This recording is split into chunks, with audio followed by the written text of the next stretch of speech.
অরে নিজের একমাত্র আদরের দুলালকে নিয়ে বাসায় ফিরল। তিনতলায় নিজেদের ফ্ল্যাটে এসে কলিং বেল বাজাতেই অনু ভিতর থেকে দরজাটি খুলে দিল এবং লোহানকে দেখে একগাল হেসে এগিয়ে এসে কোলে তুলে নিয়ে গোলুমুলো দুটো গালে চুমু খেয়ে বলল, I miss you my handsome hero.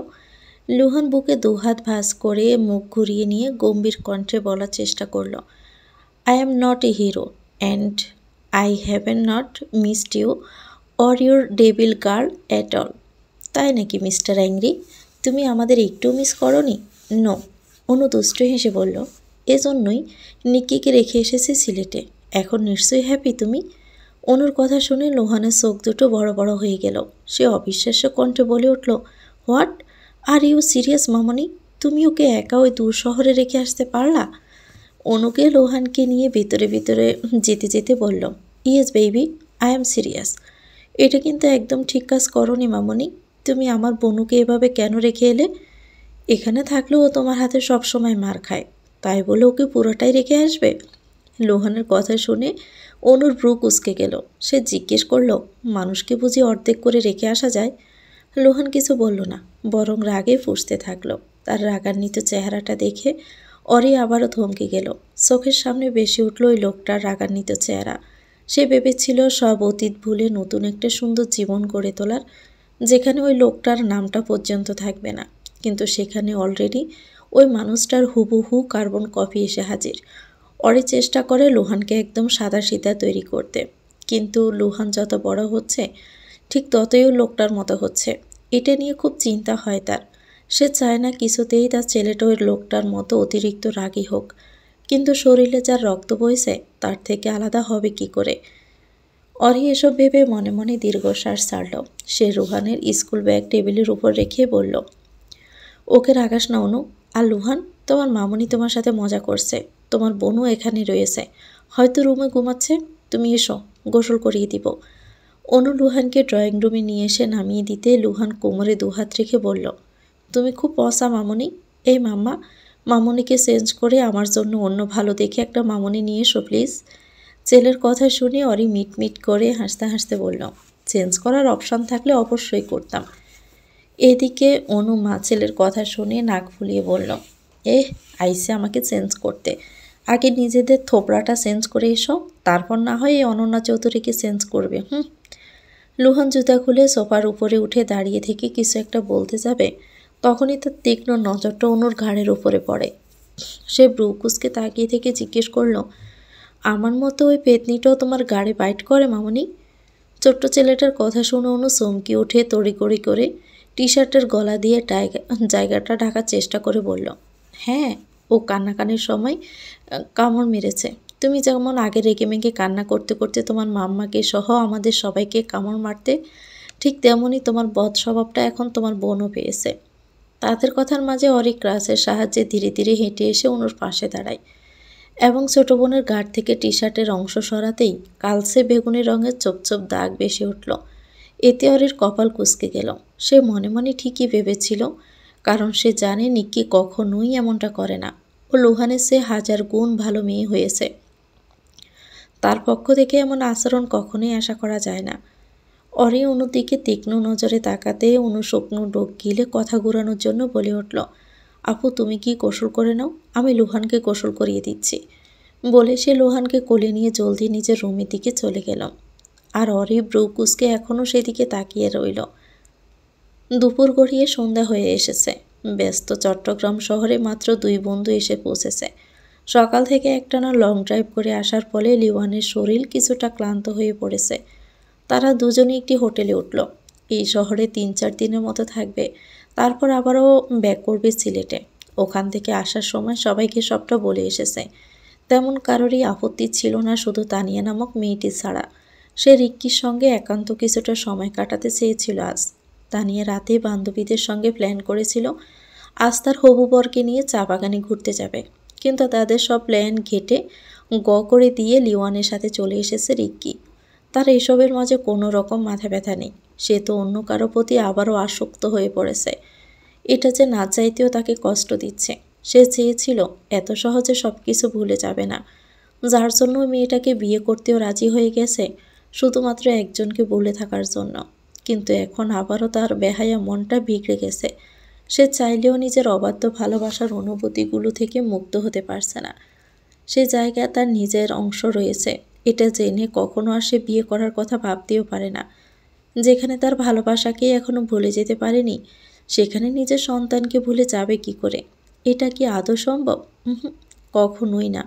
অন্তত সে পারবে না নিজের সন্তানকে হারাতে, কিছুতেই না। তার যে এখন সন্তান সহ সন্তানের মাকেও চাই, তারপর যা হবে সে দেখা যাবে। তবু এখন ওই দুজনকেই লাগবে রিক্কির, কারণ তাদের ছাড়া থাকতে পারবে না। এই সমস্যা কি তোর? এভাবে খাম্বার মতো দাঁড়িয়ে আছিস কেন? সর সামনে থেকে, না হলে পাছায় লাথি মেরে সরিয়ে দিবনি। লিওয়ানের বাজখায় গলার শব্দ পেয়ে ভাবনার জগৎ থেকে বেরিয়ে এলো লর্ড রডেকিক ওরফে রিক্কি মির্জা। দরজার কাছ থেকে সরে যেতে লিওয়ান এগিয়ে এসে কাঠ দিয়ে রুমের দরজা খুলে ভিতরে প্রবেশ করল। এই হোটেলে একটি মাত্র রুম খালি ছিল, যার ফলে লিওয়ান এক প্রকার বাধ্য হয়েছে রুমটা নিতে। এই ক্লান্ত শহরে অন্য হোটেলে গিয়ে রুম খোঁজা অসম্ভব, তার উপর খুব খিদাও পেয়েছে। লিওয়ানের পিছু পিছু একটা লাগেজ নিয়ে রিক্কি রুমের ভিতরে প্রবেশ করল। তারা সঙ্গে করে দুটো লাগেজ এনেছে। একটায় নিজেদের কাজের সব জিনিসপত্র রয়েছে, অন্যটায় তাদের কিছু জামা কাপড়, প্রয়োজনীয় জিনিস রয়েছে। লিওয়ান নিজের শরীরে শার্ট খুলে বিছানার উপর ছুঁড়ে মারল। তারপর লাগেজ থেকে তোয়ালে নিয়ে গটগট করে ওয়াশরুমে চলে যায়। আর রিক্কি লাগেজ খুলে সব কিছু গুছিয়ে রাখতে শুরু করলো। কিছুক্ষণ পর লিওয়ান লম্বা একটা শাওয়ার নিয়ে বেরিয়ে এলো। কোমরে শুধু কালো রঙের তোয়ালে পেঁচানো রাখা, মাথার ব্রাউন ভেজা চুলগুলো এলোমেলোভাবে কপালের উপর পড়ে রয়েছে। পিঠানো সুঠাম দেহের মাংসপেশিগুলো ফোলা ফোলা হয়ে আছে। বক্ষবাজের মাঝখান দিয়ে বিন্দু বিন্দু পানি গড়িয়ে পড়ছে।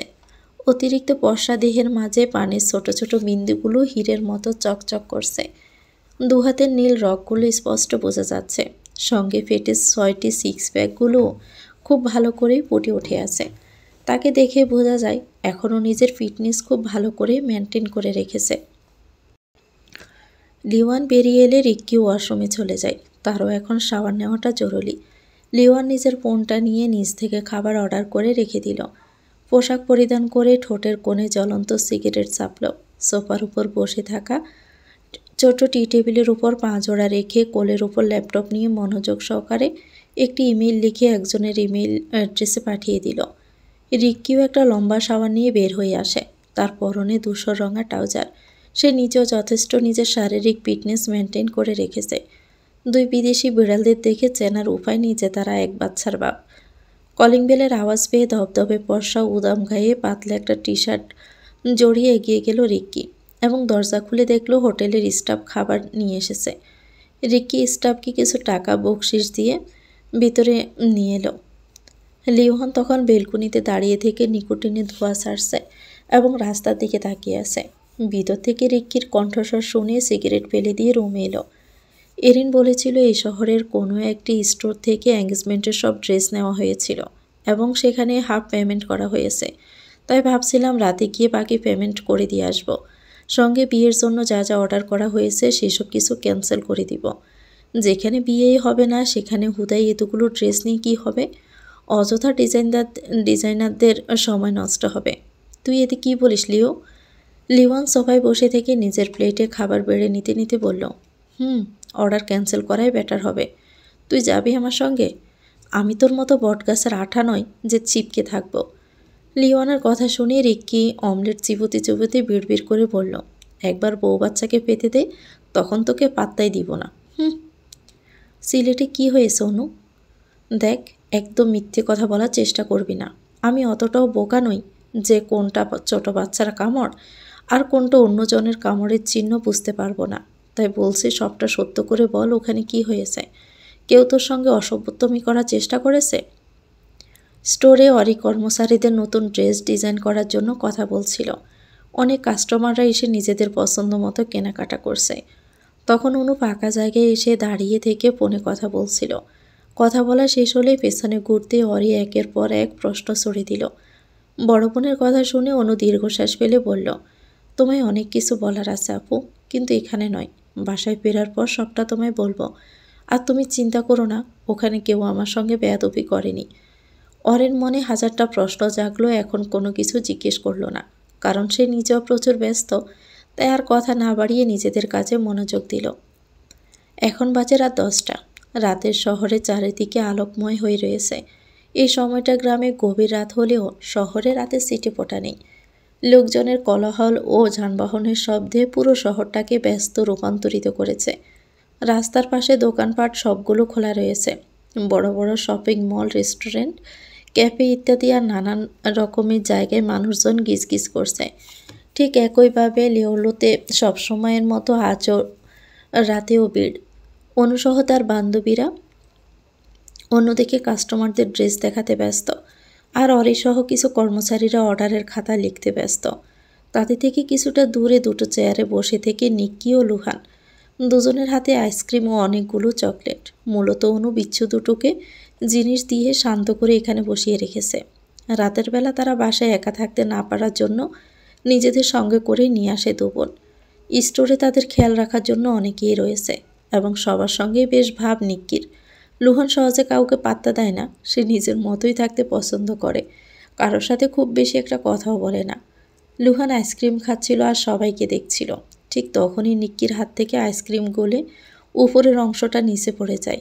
এ যা, আমার আইসক্রিম পড়ে গেল ভাইয়া। নিক্কি কথাটি বলে সলসল চোখে লুহানের দিকে তাকালো, যেটা দেখে লুহান নাক সিটকে বিরক্তিকর কণ্ঠে বলল, এই, একদম ফ্যাস ফ্যাস করে কাঁদবি না। একটু কিছু হতে না হতে গরুর মতো ভেবানো শুরু করে দিস। কিন্তু আমার আইসক্রিম ওই তো ফ্লোরে পড়ে আছে, ওখানে গিয়ে সেটে মেটে খা। ভাইয়ের কথা শুনে নিক্কি আবার সত্যিই কেঁদে দিল। এটা দেখে লুহান রেগে নিক্কির গালে বাম হাত দিয়ে থাপ্পড় মেরে নিজের আইসক্রিম ধরিয়ে দিয়ে বলল, এই নে, আমারটাই গিল, তবু কুমিরের মতো ভ্যাঁভ্যা করা বন্ধ কর বইন। বেচারি নিক্কি ভাইয়ের হাতে সর খেয়ে গালে হাত রেখে চুপচাপ আইসক্রিমটা মুখে তুলে নিল। এক বাইট নিয়ে লুহানের দিকে তাকিয়ে মিনমিন করে বলল, তুমি এখন কি খাবে ভাইয়া? তোর মাথা খাবো ইডিয়েট। বিরক্তিকর কণ্ঠে কথাটা বলে চেয়ার থেকে নেমে পড়ল লুহান। নিক্কির কোল থেকে মাথার ক্যাপ, মাস্ক ও ব্ল্যাক ছোট সানগ্লাসটি নিয়ে পরে নিল। তাকে এগুলো পরতে দেখে নিক্কি জানতে চাইল, কোথাও যাবে ভাইয়া? চাঁদে যাব। নিক্কির মুখটা চুপসে গেল। এ ছেলেটা সব সময় তেড়া তেড়া জবাব দেয়, কখনো ভালো করে একটুও কথা বলে না। মাঝে মধ্যে মুখে সে হাত চলে বেশি। সে বিড়বিড় করে বলল, যাও, আমি মামুনিকে বলে দিব। আইসক্রিম নিতে চাচ্ছি, তোর জন্য আরও 2টা নিয়ে আসবো নি। সো বেশি কথা না বলে চুপচাপ আইসক্রিম খা, আমি এখনই আসছি। আর হ্যাঁ, বলিও মমকে বলবি না আমি বাইরে গেছি, ওকে? নিক্কি মাথা নাড়িয়ে সম্মতি দিতেই ছোট্ট ছেলেটা লুকিয়ে স্টোর থেকে বেরিয়ে গেল। বাহিরে এসে আশেপাশে তাকাতে দেখতে পেল পাশেই দোকান রয়েছে।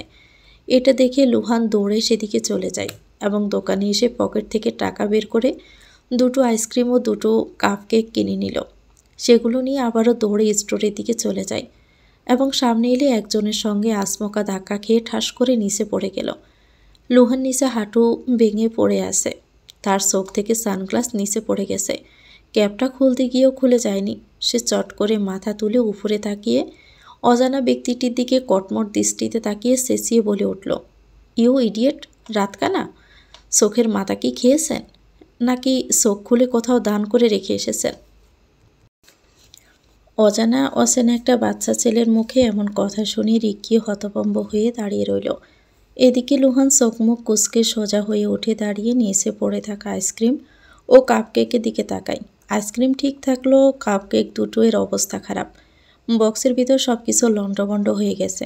এসব দেখে সে রাগে পুষতে পুষতে বলল, দেখুন, আপনার জন্য আমার জিনিসগুলো নষ্ট হয়ে গেছে।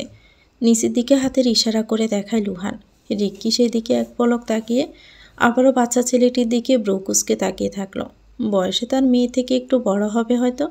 পুরো শরীর ঢাকা রয়েছে, পরনে ছোট্ট কালো জ্যাকেট ও কালো জিন্স, মাথায় ক্যাপ, মুখে মাস্ক, পায়ে শু।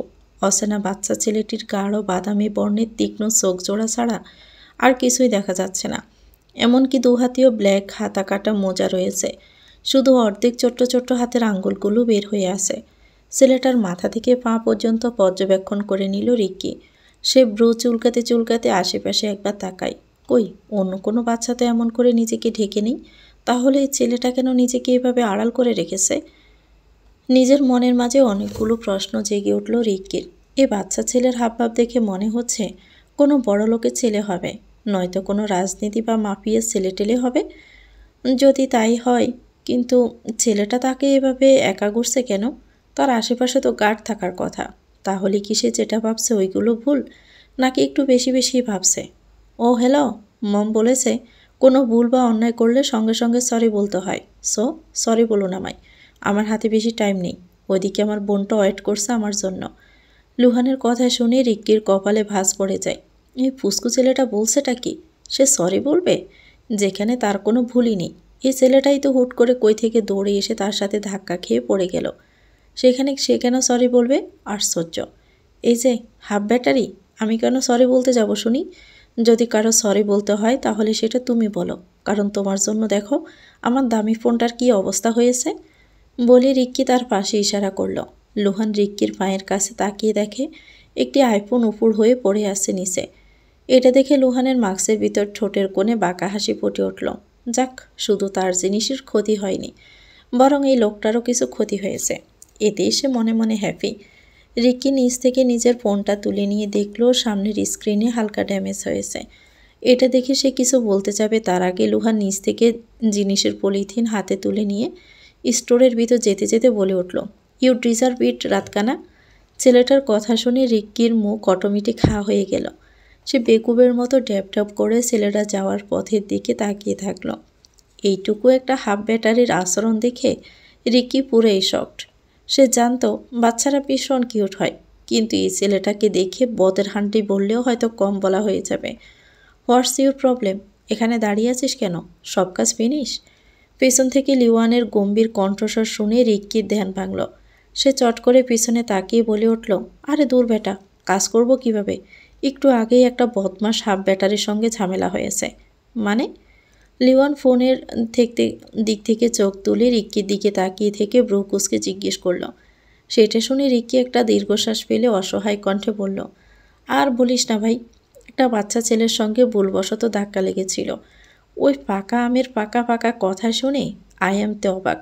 শালার ওই হাঁটু সমান ফুসকু ছেলেটা আমার ফোনটার 12টা বাজিয়ে বলে কি না, ইউ ডিজার্ভ ইট রাতকানা। লিওয়ান ঠোঁটের কোণে হাত নিয়ে গিয়ে হাসি লুকিয়ে রাখার চেষ্টা করে বলল, ঠিকই বলেছে, তোর সাথে এটাই যায়। By the way, your nickname just wow. বলে লিওয়ান ওখান থেকে চলে গেল। এইদিকে বেচারা রিক্কির সোয়াল ঝুলে পড়ল। আসলেই তাকে কেউই দেখতে পায় না। একদিকে একটা অচেনা পুস্কু ছেলে এসে কথা শুনিয়ে গেল, আর ওইদিকে বন্ধু ওরফের বসটা তাকে খোসা মেরে গেল। তার জীবনে কোনো লাভ লস নেই ভাই, পুরোটাই লস প্রজেক্ট। কোথায় গিয়েছিলে অরণ্য? লুহান পা টিপি টিপি লুকিয়ে স্টোরের ভিতর প্রবেশ করতেই ঈশানী বুকে হাত বাজ করে দাঁড়িয়ে থেকে গম্ভীর কণ্ঠে জিজ্ঞেস করল।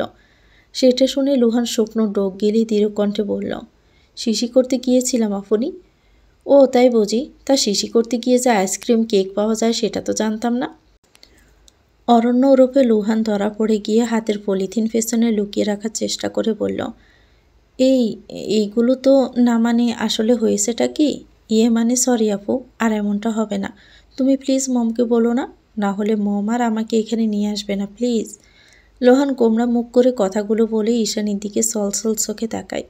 এটা দেখে এক মুহূর্তের জন্য ঈশানী থমকে যায়। এই ছেলেটা এতটাই চালাক যে নিজের দোষগুলো আড়াল করার দোষ এখন মাসুম চেহারা দেখে ইমোশনাল ব্ল্যাকমেল করে, যার ফলে এখানকার বেশিরভাগই স্টাফ লুহানের মায়াভরা চোখের মাঝে হারিয়ে গিয়ে সবটা ভুলে যায়। ঠিক তেমনভাবে আজ ঈশানীও গলে গেল। তার গম্ভীর চেহারা উজ্জ্বল হয়ে উঠল। লুহানের সামনে হাঁটু গেড়ে বসে মুখের মাস্কটা খুলে নিয়ে দুগালে চুমু দিল। এতে লুহানের পশা চেহারা লজ্জায় রক্তিম হয়ে ওঠে।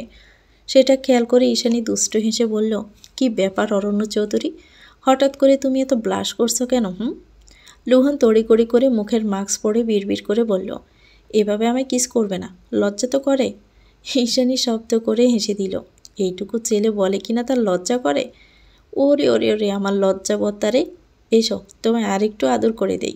বলে ঈশানী লুহানের আরও কাছে এগিয়ে যাবে, ঠিক তখনই লুহান এক দৌড়ে পালিয়ে যায় সেখান থেকে।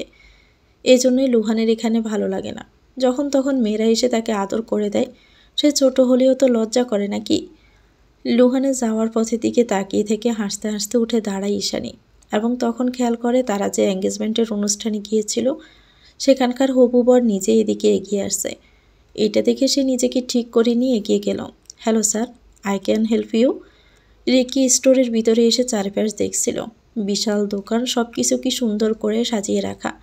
ভিতরে মানুষজন গিজগিজ করছে, সেখানে বেশিরভাগই মেয়েরা রয়েছে। তাই সে ভিতরে যেতে খুব ইতস্তত করছিল। তখনই একজন এগিয়ে এসে কথাটি বলল।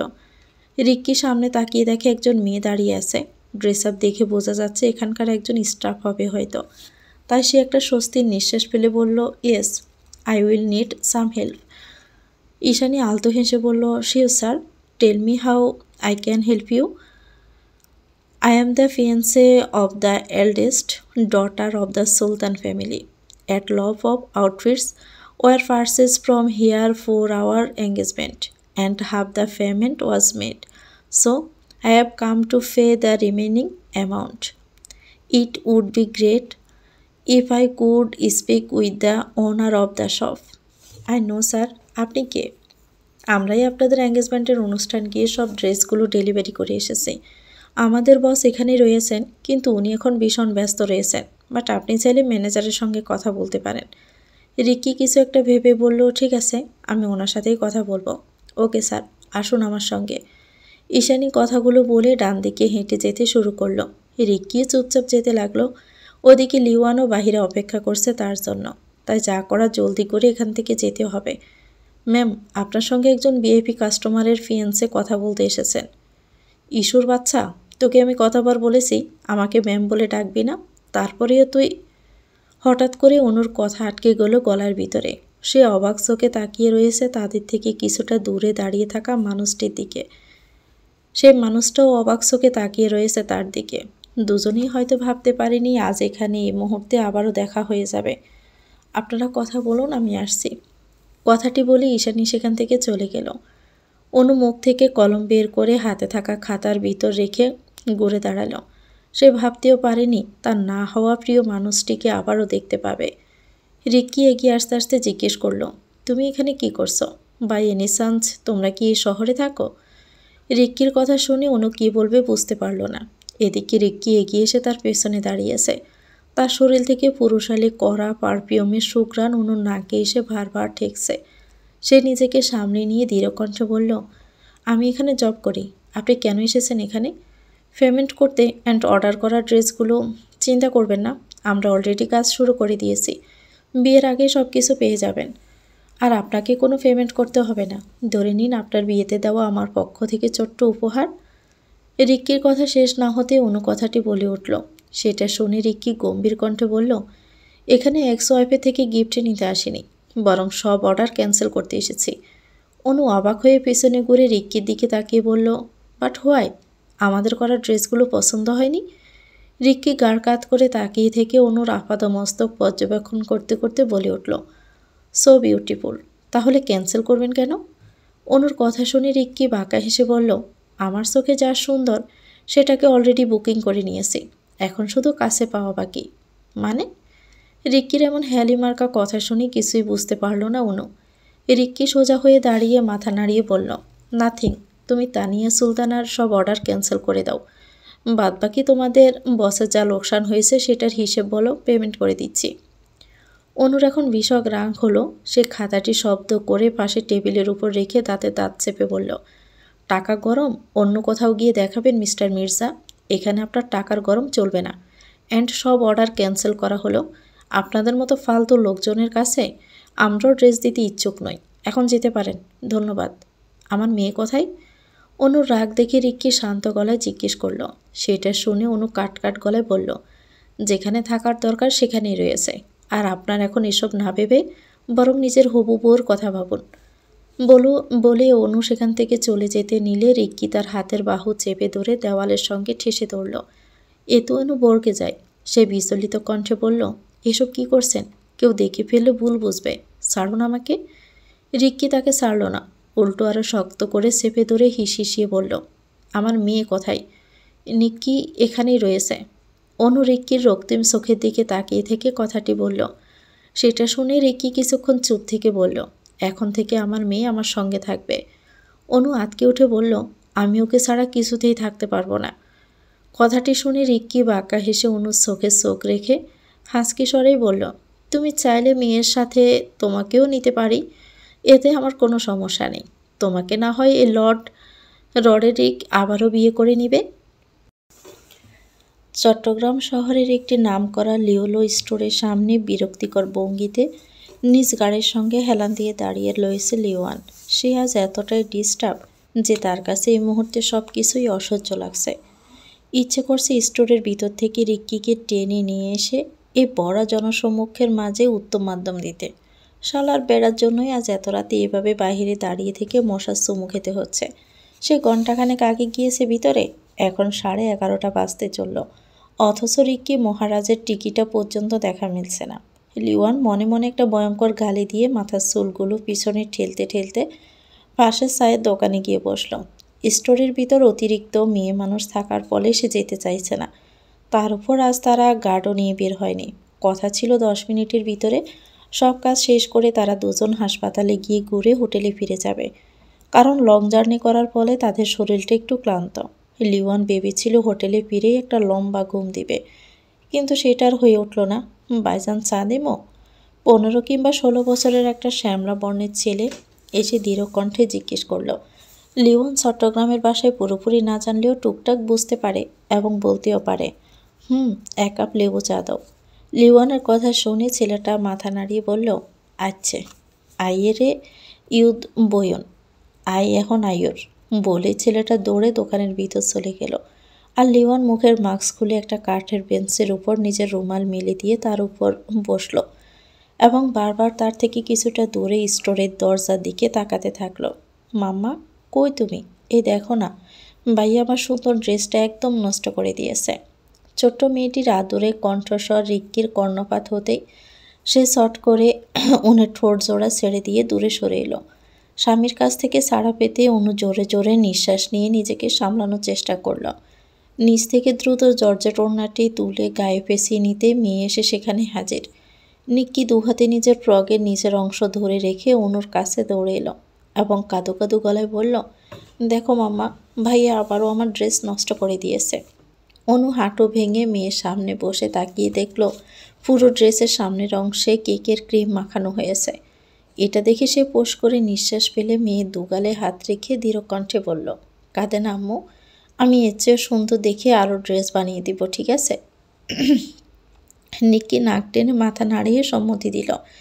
এটা দেখে অনু মুচকি হেসে মেয়ের কপালে ঠোঁট সইয়ে দিয়ে বলল, এই তো আমার সোনা গুড গার্ল। নিক্কিও হেসে মায়ের গালে চুমু দিয়ে পাশে ঘুরতে ব্রু কুচকে গেল রিক্কিকে দেখে। সে এগিয়ে এসে কোমরে দুহাত রেখে মাথা উঁচু করে বলল, এই আপনি কে? হ্যাঁ, এখানে কি করছেন? উফ, আপনি তো তালের গাছের চেয়েও লম্বা। আপনার দিকে তাকাতে আমার কষ্ট হচ্ছে তো। এই প্রথম নিজের মেয়ের কথা শুনে রিক্কি ঠোঁট কামড়ে হাসল। সে চট করে নিক্কিকে কোলে তুলে নিয়ে বলল, এখন আর কষ্ট হবে না মাই বেবি। হঠাৎ করে কোলে নেওয়ার ফলে বাচ্চা মেয়েটি ভড়কে যায়। সে তড়িঘড়ি করে রিক্কির গলা জড়িয়ে ধরে এবং গোলাটে চোখ দুটো বড় বড় করে তাকিয়ে থাকে। রিক্কি এক দৃষ্টিতে মেয়ের আদুরে মুখখানার দিকে তাকিয়ে থেকে পুরো চেহারায় ভালোবাসার পরশ এঁকে দিল।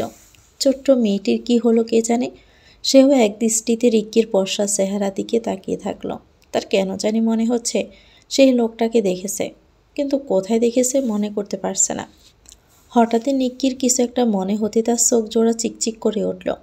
সে অস্পষ্ট স্বরে বলে উঠল, পাপা। নিজের সন্তানের মুখে অনাকাঙ্ক্ষিতভাবে পাপা ডাকটি শুনে রিক্কি চমকে উঠল। সে অবাক চোখে অনুর দিকে তাকালো। তার চোখের ভাষা বুঝতে পেরে অনু মাথা নিচু করে দৃঢ় কণ্ঠে বলল, নিক্কি আপনাকে চেনে। জন্মের পর থেকে ও জানে আপনি ওর পিতা।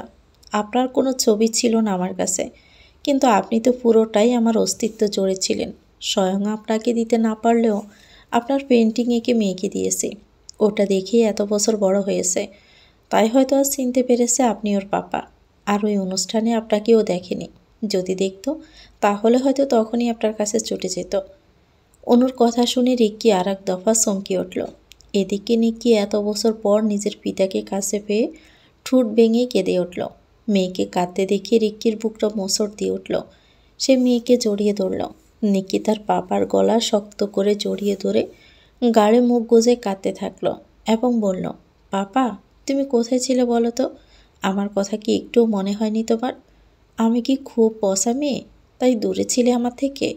মেয়ের কান্নারত কণ্ঠে বলা কথাগুলো শুনে রিক্কির চোখ দুটো ছলছল করে উঠল। সে কোনো মতে নিজের কান্নাকে দমিয়ে রেখে মেয়েকে আদর করতে করতে বলল, সরি, আমি খুব সরি জান। এই তোমার পাপা আর কখনো তোমাকে ছেড়ে যাবে না, কখনোই যাবে না। যেতে চাইলেও আর আমি যেতে দিব না তোমায়। দরকার হলে মাম্মা আর আমি মিলে বেঁধে রাখবো তোমায় পাপা। বাবা মেয়ের এই সুন্দর মুহূর্তটা দেখে অনুর ঠোঁটের কোণে তৃপ্তির হাসি ফুটে উঠল। সে তো এত বছর ধরে এই সুখের মুহূর্ত দেখার জন্যই তৃষ্ণার্ত ছিল।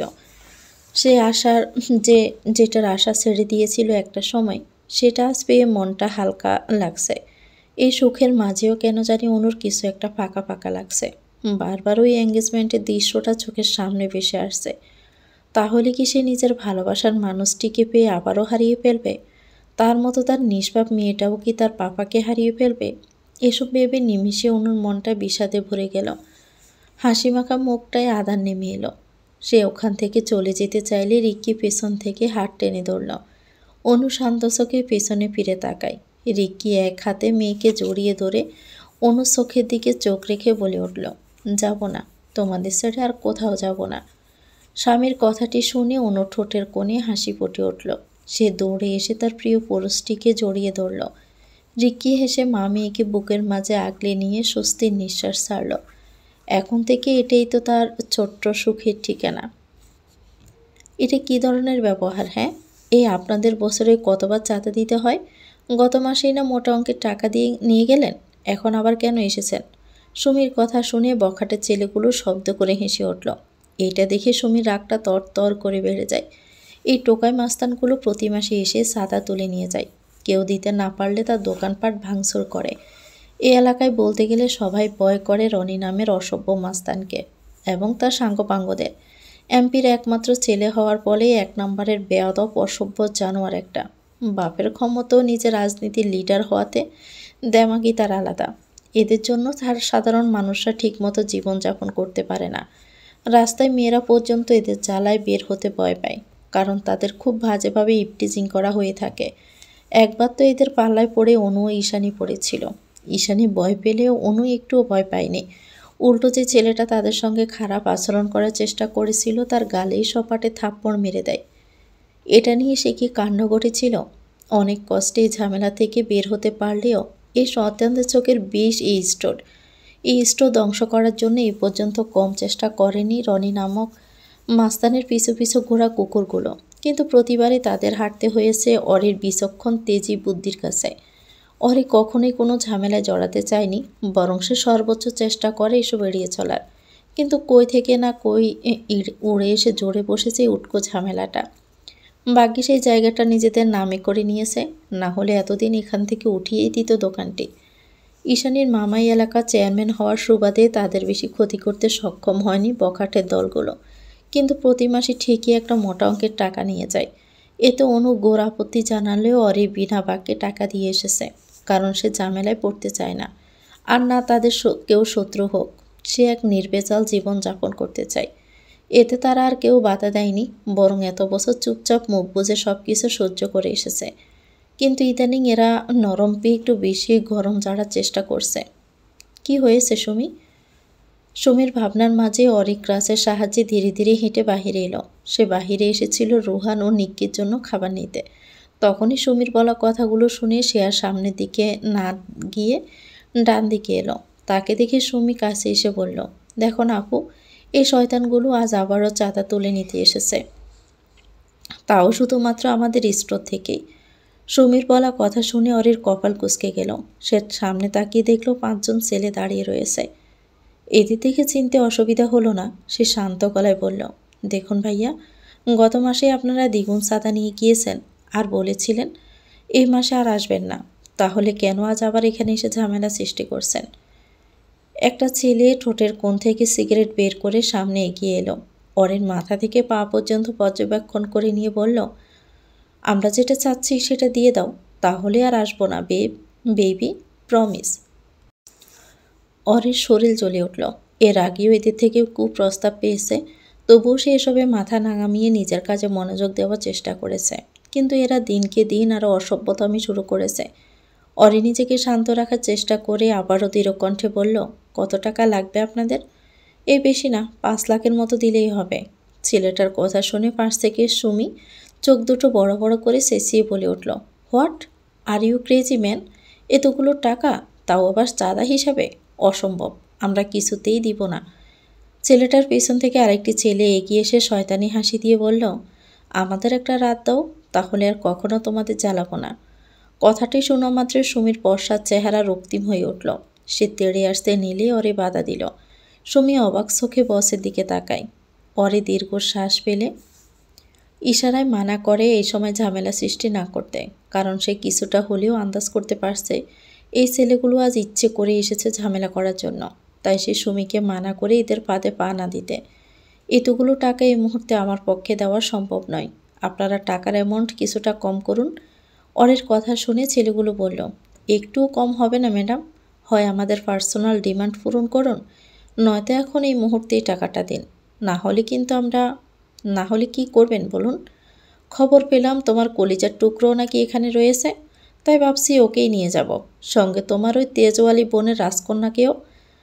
ছেলেটার কথা শুনে ওরই অদ্ভুত চোখে তাকিয়ে বলল, আমাদের মাঝখানে বাচ্চাদের কেন টানছেন? বাচ্চাদের মায়েদেরই টানতে চাচ্ছি, কিন্তু পারছি না, তাই এখন বাচ্চাদেরই টানব। এখন কিন্তু খুব বাড়াবাড়ি করছেন আপনারা। বাড়াবাড়ির কি দেখলে জানেমান? এখনও তো আমরা তেমন কিছুই করিনি। যদি করতাম তাহলে এতদিনে বহুবার তোমাদের বিছানায় নিয়ে যেতাম। বলে সশব্দে হেসে উঠল ছেলেটা, কিন্তু তার মুখের হাসি বেশিক্ষণ টিকে থাকলো না। তার আগেই তার বাম গালে নরম হাতের শক্ত থাপ্পড় এসে পড়ল। ছেলেটা গালে হাত দিয়ে রক্তিম চোখে সামনের দিকে তাকিয়ে দেখল সুমি রাগান্বিত চেহারা নিয়ে দাঁড়িয়ে আছে। এটা দেখে ছেলেটা রেগে গিয়ে সুমির গলা চেপে ধরল এবং হিসিয়ে বলল, আজ পর্যন্ত এই রানার গায়ে কেউ হাত তোলার সাহস পায়নি, সেখানে তুই 2 পয়সার এক আমার গায়ে হাত তুললি? আজ তোদের দেখাবো এই রানা কি করতে পারে। সুমির চোখ দিয়ে অশ্রু গড়িয়ে পড়ল। সে 2 হাত দিয়ে গলা থেকে পুরুষালী হাতটা সরানোর চেষ্টা করছে, কিন্তু এ দানবের কাছে তার নারী শক্তি অতি কম। এদিকে এসব অরি দেখে চমকে উঠল। সে যেটার ভয় পেয়েছিল সেটাই আজ হলো। তবে সেও আজ পিছু হটবে না। আজ যখন জল এতদূর গড়িয়ে গিয়েছে, তখন সেও এর শেষটা দেখে ছাড়বে। এতদিন বহুত সহ্য করেছে এদের অত্যাচার, আজ আর না। অরি নিজের বাম হাতে থাকা ক্রাসটি তুলে রানার চোখ বরাবর আঘাত করল, যার ফলে রানা চিৎকার দিয়ে সুমির গলা ছেড়ে নিজের বাম চোখ চেপে ধরল এবং অনুভব করল তরল পদার্থ গড়িয়ে পড়ছে। অন্যদিকে সুমি ছাড়া পেয়ে ঠাস করে নিচে বসে পড়ল। 2 হাতে গলা চেপে ধরে জোরে জোরে নিঃশ্বাস নিতে লাগে। আর একটু হলে হয়তো সে এখানেই শেষ নিঃশ্বাস ত্যাগ করত। তাকে পড়ে যেতে দেখে অরি নিজেও ক্রাচ ফেলে নিচে বসল এবং সুমিকে ধরে বিচলিত কণ্ঠে বলল, তুমি ঠিক আছো সুমু? আই এম সরি, এসব আমার জন্যই হলো। বসের কথা শুনে সুমি সলসল চোখে মাথা দুদিকে নাড়িয়ে কিছু বলতে যাবে, তখনই একটা ছেলে এসে অরের মাথা খোলা চুলগুলো শক্ত করে চেপে ধরল এবং টেনে নিচ থেকে উঠিয়ে গালে থাপ্পড় মেরে দিল। এসব ঝামেলা নীরব দর্শকের মতো আশেপাশের লোকজন দেখছে। আবার কেউ কেউ ভয়ে নিজেদের দোকানপাট বন্ধ করে পালিয়ে যাচ্ছে। অথচ এত মানুষের ভিড়ে কেউই এগিয়ে এলো না সাহায্য করার জন্য। অরি একটা থাপ্পড় খেয়ে তার কিছুই হলো না, কারণ সে মার খেয়ে অভ্যস্ত ছিল। উল্টো সে ওই ছেলেটার গালে থাপ্পড় মেরে তার মেন পয়েন্টে লাথিও মেরে দিল, যার ফলে ছেলেটা নিচে পড়ে গেলেও অরি নিজের ব্যালেন্স সামলাতে না পেরে সে নিজেও নিচে পড়ে যায়। তার বাম পাটা এখনও পুরোপুরিভাবে সুস্থ হয়নি। এইদিকে বাকি ছেলেগুলো রেগে মেগে তাদের দিকে এগিয়ে আসতে লাগলো। একজন তো কোমর থেকে পিস্তলও বের করেছে, আরেকজনের হাতে ধারালো ছুরি। এইসব দেখে সুমি অরি ভয়ে শুকনো ডোক গিলল। তারা আশেপাশে তাকিয়ে সাহায্য চাইলেও কেউ এগিয়ে এলো না, বরং অনেকেই সেখান থেকে চলে গেল। মম! হঠাৎ করে অনাকাঙ্ক্ষিত ঝামেলার মাঝে নিজের ছেলের চিৎকার শুনে অরি চমকে উঠল। সে চট করে ঘাড় ঘুরিয়ে পেছনে তাকিয়ে দেখল তার ছেলে দৌড়িয়ে আসছে। এটা দেখে অরির ভয়ে পুরোপুরি শরীর কেঁপে উঠল। সে চেঁচিয়ে বলে উঠল, নো অরণ্য, নো, তুমি এখানে এসো না। এখানে এলে বিপদ হবে তোমার। তুমি তোমার মামনির কাছে যাও, প্লিজ এখানে এসো না। অরির কণ্ঠস্বর লুহানের কান অবধি পৌঁছালো না। সে তার মায়ের কাছে ছুটে এসে বুকের মাঝে ঝাঁপিয়ে পড়ল। অরি এতে পুরোই হতভম্ব হয়ে যায়। এদিকে লুহান নিজের মাকে শক্ত করে জড়িয়ে ধরে কেঁদে উঠল এবং কান্নারত কণ্ঠে ছেলেগুলোর উদ্দেশ্যে বলল, প্লিজ আমার মমকে কিছু করবেন না, আমার মমকে ছেড়ে দিন। আমি আমার সব চকলেট, টাকা পয়সা সব কিছু আপনাদের দিব, তবুও আমার মমকে হার্ট করবেন না প্লিজ। ছোট্ট ছেলেটার কথা শুনে ছেলেগুলো শব্দ করে হেসে উঠল। এদিকে অরি নীরবে কান্না করে দিল এবং নিজের সন্তানকে বুকের মাঝে চেপে ধরে আগলে রাখার চেষ্টা করল। সে এই একটা মাত্র কারণেই কোনো ঝামেলার মধ্যে নিজেকে জড়াতে চায়নি, কিন্তু ঝামেলা যেন তাদের পিছুই ছাড়ল না। একটার পর একটা লেগেই থাকে। এখন নিজের কলিজার টুকরোটাকে কিভাবে এদের থেকে রক্ষা করবে বুঝতে পারছে না। এদিকে লুহান তাকে কোনো কিছুর মূল্যে ছেড়ে যাবে না, আর না এখানে নিজের ছেলেকে রাখতে চাচ্ছে। মা ছেলে দুটাকে তুলে গাড়িতে ওঠা। রানা রক্তাক্ত একটি চোখ চেপে ধরে থেকে বাকি ছেলেগুলোর উদ্দেশ্যে কথাটি বলল। সেটা শুনে সুমি চমকে ওঠা বসা অবস্থাতে অরির কাছে এগিয়ে এসে বাহু চেপে ধরল। তাকে কাছে আসতে দেখে অরি ফিসফিসিয়ে বলল, অরণ্যকে নিয়ে এখান থেকে পালিয়ে যাও সুমু, না হলে এরা আমার সন্তানের ক্ষতি করে দিবে, আর সেটা একজন মা হয়ে আমি কিছুতেই সহ্য করতে পারবো না। তাই বলছি ওকে নিয়ে তুমি পালিয়ে যাও। মায়ের কথা শুনে ছোট্ট ছেলেটা আরও আষ্টে পিষ্টে জড়িয়ে ধরল এবং সেও পিস করে বলল, তোমার ছেড়ে কিছুতেই আমি যাব না মম, কিছুতেই না। ছেলের কথা শুনে অরির বুকটা ফেটে যাচ্ছে। না চাইতেও এখন নিজেকে বড্ড অসহায় লাগছে। নিজের আঘাত সহ্য করার ক্ষমতা থাকলেও ছেলের কষ্ট সহ্য করার ক্ষমতা তার নেই। এমনিতেই তার ছেলেটা অসুস্থ, এটা নিয়েই সে অর্ধেক মরে গিয়ে বেঁচে আছে। বুকের মাঝে পাথর চেপে রেখে নিজেকে স্বাভাবিক রাখার চেষ্টা করে গেছে, কারণ একজন মায়ের বিশ্বাস তার ছেলেটা একদিন না একদিন সুস্থ হয়ে উঠবে। শুধু আর কটা মাসের অপেক্ষা, তারপর তার আদরের টুকরোটা একদম পুরোপুরিভাবে সুস্থ হয়ে যাবে। দুজন ছেলে এগিয়ে এসে একজন সুমির মাথার চুল খামছে ধরে টেনে তুলল, অন্যজন একইভাবে অরিকেও টেনে তুলল। ব্যথায় অরির চোখ মুখ কুঁচকে গেল, তবুও সে নিজেকে দুহাতে ছেলেকে শক্ত করে নিজের সাথে চেপে ধরে রেখেছে। নিয়ে চল এদের। রানার কথা শুনে দুজন তাদের টেনে নিয়ে যেতে চাইলে হুট করে দুজন ছেলে ছিটকে গিয়ে চিত হয়ে পড়ে গেল। এতে বাকি ছেলেরা চমকে গিয়ে পিছনে ঘুরে দেখল একজন সুঠাম দেহের লম্বাটে পুরুষ দাঁড়িয়ে আছে। অজানা অচেনা ব্যক্তিটি হাতে থাকা হকি স্টিক নিয়ে এগিয়ে এলো নিচে পড়ে থাকা একটি ছেলের দিকে। ছেলেটার মুখ তুলে উপরে তাকাতেই ভড়কে গেল। অচেনা লোকটার চেহারায় স্পষ্ট হিংস্রতার ছাপ ফুটে উঠেছে। এমন ভয়ানক লোক যে কারো হতে পারে সেটা হয়তো এই লোকটাকে এখন না দেখলে কেউ বুঝতেই পারত না। অজান্তে সে ভয়ে পিছিয়ে যেতে শুরু করলো, কারণ এই লোকটার হাবভাব মোটেও সুবিধা লাগছে না। ছেলেটাকে পিছিয়ে যেতে দেখে লোকটার ঠোঁটের কোণে বাঁকা হাসি ফুটে উঠল। সে হাসতে হাসতে হকি স্টিক দিয়ে ছেলেটার মাথা বরাবর আঘাত করে দিল। একই সঙ্গে লোকটা বাজখাই গলায় হুঙ্কার দিয়ে বলে উঠল, তোদের সাহস হলো কিভাবে আমার বউকে স্পর্শ করার? এতটা স্পর্ধা কে দিয়েছে তোদের? আজ নিজ হাতে মেপে দেখব তোদের কলিজা ঠিক কতটা বড়। যেই হাতে আমার টেডি বিয়ারকে স্পর্শ করা দুঃসাহস দেখিয়েছিস, আজ ওই হাতটাই যদি কেটে টুকরো টুকরো করে রাস্তার কুকুরদের না খাওয়াতে পেরেছে, তাহলে আমার নাম লিওয়ান চৌধুরী না। তো ভিউয়ার্স, গল্পটির নাম হচ্ছে অন্তরের অন্তঃস্থলে তুই, লিখেছেন নুসরাত ফারিয়া। এটা গল্পের দ্বিতীয় অংশ। পরবর্তী অংশ পেতে চ্যানেলটিকে সাবস্ক্রাইব করে আমাদের সাথে থাকবেন।